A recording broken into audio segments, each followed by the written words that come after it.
Imagine being a single mother, divorced, unemployed, and living on welfare in a tiny Edinburgh flat. Imagine your heating broken, your baby sleeping in a cardboard box because you cannot afford a crib, and your own mother dead from multiple sclerosis before you could say goodbye. Imagine being rejected by 12 different publishers, told that children don't want to read 400-page books about wizards. Now imagine that same woman 10 years later becoming the first billionaire author in history. Imagine her books selling over 500 million copies, translated into 80 languages, turned into 8 blockbuster films, a theme park, and a Broadway play. Imagine her creating a world so beloved that grown men cry at the death of a fictional elf. This is not a story about a saint. J.K. Rowling has said things that have caused immense pain and controversy, particularly regarding transgender people. Comments that have led many former fans to disown her. But this is also a story about a very specific kind of hope. The hope that stories can save lives. That a poor, lonely, depressed woman can create a world that makes millions of children feel less alone. That imagination, wielded with discipline and love, is not escapism. It is survival. Welcome to our channel. Today we are telling the story of Joanne Rowling. And by the end, you will understand that hope is not about having a perfect life. It is about finding the magic inside the wreckage. Joanne Rowling was born on July 31, 1965, in Yate, Gloucestershire. Her father, Peter, was an aircraft engineer. Her mother, Anne, was a science technician. She had one younger sister, Diane. The family was not rich, but they were comfortable. Joanne, she had no middle name. Her publisher later added K for Kathleen after her grandmother, was a strange child. He was shy, awkward, and deeply imaginative. She wrote her first story at age 6, about a rabbit named Rabbit. She told her sister stories constantly. Diane later said, "I was her first audience. She would make me sit and listen for hours. I pretended to be annoyed, but I loved it." When Joanne was 9, the family moved to a small village near Chepstow in Wales. She was the new girl at school, teased for her glasses and her love of books. She found solace in her imagination. She created fantasy worlds in her head, characters, conflicts, maps, languages. At 15, her mother was diagnosed with multiple sclerosis. It was a slow, cruel disease. Joanne watched her mother lose the ability to walk, to use her hands, to speak clearly. She never talked about it at school. She buried her grief under humor and hard work. She studied French and classics at Exeter University. She loved the myths, Greek, Roman, Norse, and the way they explained human fear and desire. After graduation, she moved to London and worked as a researcher for Amnesty International. She typed letters advocating for prisoners of conscience. She was good at it, but she was not happy. In 1990, Joanne was on a crowded train from Manchester to London when the train was delayed for 4 hours. She stared out the window. And then, as she later described it, the idea for Harry Potter simply fell into my head. A boy who didn't know he was a wizard going to a school of magic. I don't know where it came from. I was almost dizzy with excitement. She did not have a pen. She was too shy to ask for one. For 4 hours she sat in her seat constructing the world in her head. Harry the orphan boy. Hogwarts School of Witchcraft and Wizardry. Quidditch. The Sorting Hat. Voldemort, the villain whose name could not be spoken. She later said, "I knew in my bones that this was something special.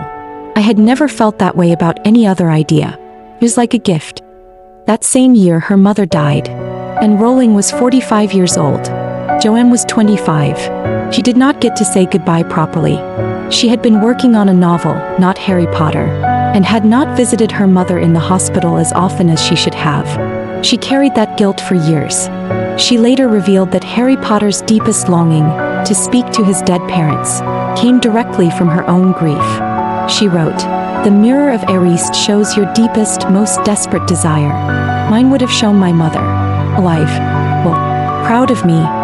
In 1991, Joanne moved to Porto, Portugal to teach English. She fell in love with a Portuguese journalist named Jorge Arentz. They married. On July 23, 1993, her daughter, Jessica, was born. The marriage was a disaster. Arentz was abusive. He threw things. He screamed. He once threw Joanne out of the house at 5 a.m., leaving her with a bruised face and a baby in her arms. She later obtained a restraining order and fled back to Britain, with Jessica and 3 chapters of Harry Potter in a suitcase. She moved to Edinburgh, Scotland, to be near her sister Diane. She had no job, no money, no home. She applied for government welfare, what the British call income support. She received about $100 a week. She rented a tiny, cold flat. The heating broke. She could not afford to fix it. She later said, "I was as poor as it is possible to be in the modern United Kingdom without being homeless. I was terrified. I had a child. I had no prospects. I felt like a failure." To keep warm, she sat in coffee shops all day, nursing a single cup of coffee for hours. She wrote Harry Potter on napkins on scraps of paper on anything she could find. Her favorite cafe was Nicholson's, run by her brother-in-law. She pushed together 2 small tables in the corner and wrote while Jessica slept in a stroller beside her. Joanne finished the manuscript for Harry Potter and the Philosopher's Stone, renamed Sorcerer's Stone in the US. It was 90,000 words. She had no agent. She sent the first 3 chapters to a dozen literary agencies. All rejected her. When an agent finally agreed to represent her, the rejections continued. 12 publishers said no. Some were polite. Some were brutal. One wrote, "Children will never be interested in a 400-page book about a boy wizard. The pacing is too slow. The characters are not relatable." The 13th publisher was Bloomsbury. A junior editor named Barry Cunningham read the manuscript over a weekend. He told his boss, "I think this is something special." Bloomsbury offered an advance of £2,500, about $4,000 at the time. It was not much, but it was enough. Joanne was told to use only her initials, J.K., because the publisher feared that boys would not read a book written by a woman. She agreed. She added the K for Kathleen, her grandmother's name, because she had no middle name. The first print run was 500 copies. 500. Many were sent to libraries. One of those first editions sold at auction in 2021 for over $400,000. When Harry Potter and the Philosopher's Stone was published in 1997, it sold slowly at first. Then a teacher gave it to a student. The student gave it to a friend. Word spread. By 1999, the books were topping bestseller lists. By 2000, the first film was in production. Joanne Rowling became a global phenomenon. She wrote 7 books over 10 years. Each release was a global event.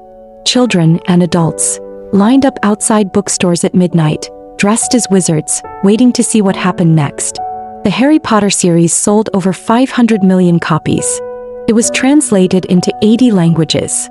The films grossed over $7 billion. She also became the first billionaire author in history.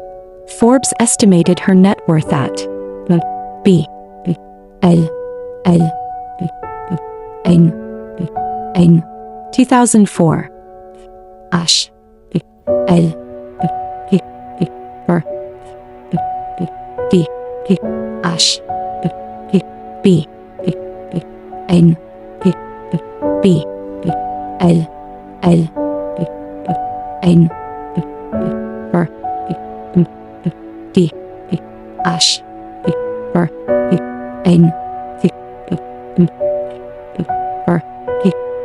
B L Ash B Y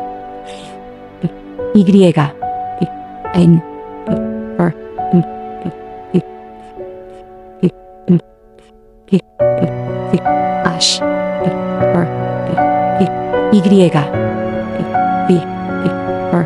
$1 billion in 2004. She later said that being a billionaire made her uncomfortable.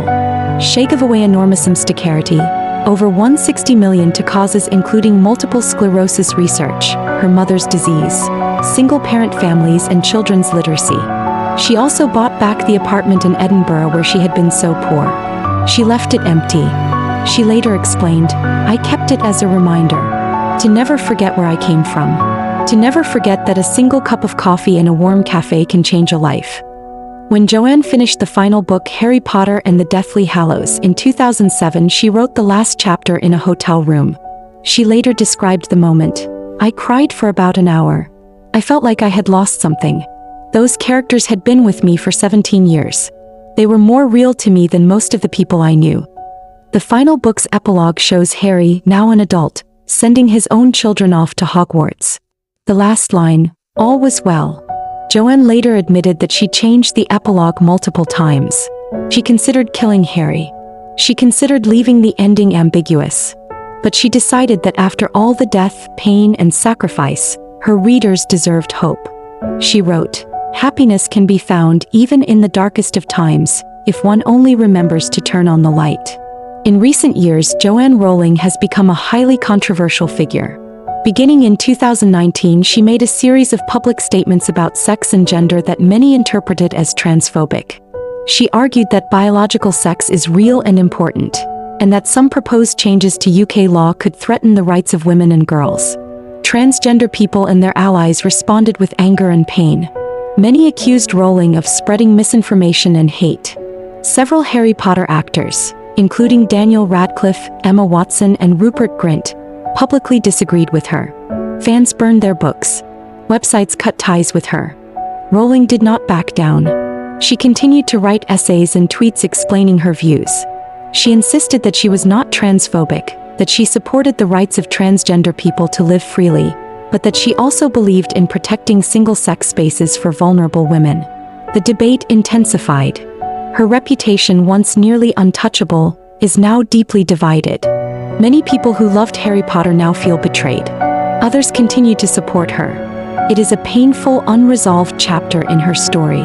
J.K. Rowling is not a perfect person. She has made mistakes. In her writing, in her public statements, in her personal life. She has caused pain to people she may never fully understand. She has also, without question, brought joy to millions. The hope in her story is not about her politics. The hope is about her origin. A poor, depressed, abused, grieving single mother wrote a story in a freezing cafe while her baby slept in a stroller. She was rejected 12 times. She was told that children would not read long books. She was told that wizards were not commercially viable. She kept writing. She finished. And then, against all odds, the world fell in love. She once said, "Rock bottom became the solid foundation on which I rebuilt my life." You are watching this video in a world that tells you that your circumstances are your destiny. That if you are poor, you will stay poor. That if you are depressed, you will never be happy. That if you fail, you are a failure. J.K. Rowling is the counterargument. She hit rock bottom. She lived on welfare. She was rejected, humiliated, and forgotten. And then she wrote a story about a boy who was also rejected, humiliated, and forgotten. A boy sleeping in a closet under the stairs. And that boy became a hero. You do not need to agree with everything J.K. Rowling says to learn from her story. You just need to understand that hope is not a luxury for people with stable lives. Hope is for the desperate. Hope is for the single mother with a broken heater and a crying baby. Hope is for the dreamer who keeps writing even when nobody is reading.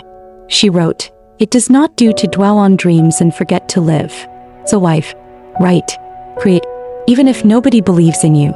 Even if the world is dark, even if you are alone, there is magic in you. You just have to find it." Call to action. If the story of Harry Potter has ever made you feel less alone, hit that like button for the woman who wrote her way out of poverty and into the hearts of millions. Subscribe for more stories of creators who turned pain into art. And in the comments below, what is one book that got you through a dark time? Thank you for watching. Mischief managed. Fade to black. The sound of a train whistle. A child's whisper. Expecto Patronum. Happiness can be found even in the darkest of times, if one only remembers to turn on the light. J.K. Rowling, Harry Potter and the Prisoner of Azkaban.